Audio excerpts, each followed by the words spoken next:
I mean, it was a beatdown, total control over Carolina. Now, this is one of the reasons, guys, why I still think they're going to have a very good record this year when you look at their schedule. I know next Sunday night's going to be a tough one in Buffalo, but after that, if they don't win four to those, say three or four out of the next 5 games, I would be shocked. I mean, I think this team is a really good team, but I think their schedule lends them to be a very good team, and they should be able to build some confidence here now.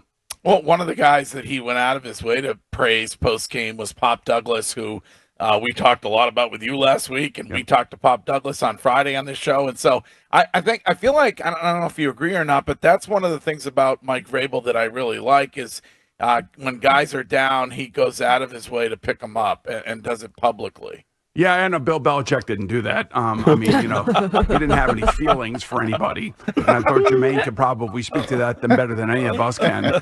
I hate you. You suck. You can't block. But I appreciate Mike. That's Mike, the player, talking too. I think he understands because he was a player that there were things that he probably did in games that nobody ever spoke about, but his teammates knew about. And it's nice to be able to give some praise to some guys that normally don't get it and maybe who are struggling. And when they don't struggle or they make a big play, he's not afraid to actually point that out. And that's a good thing for morale in the locker room as well.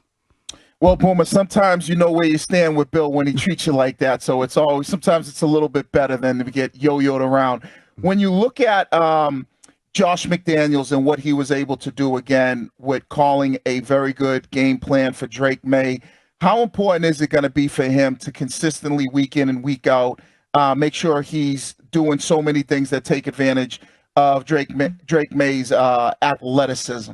All right, so one of the things about this game as opposed to last week was the lack of turnovers. And that's from Drake May, that's from Ramondre Stevenson, that's from everybody. I mean, they didn't have any turnovers yesterday, and it's one of the reasons why, that they won as convincingly as they did. He's going to have to throw for more than, 17 attempts. Yesterday was one of those games where he didn't really have to do much, but when he did do something, he made the right reads, he made the right plays. Next week at Buffalo is going to be a little bit different. He's probably going to have to throw more. There's going to be more chances for, interceptions and things of that nature, but he can't go in scared. He's got to play aggressive.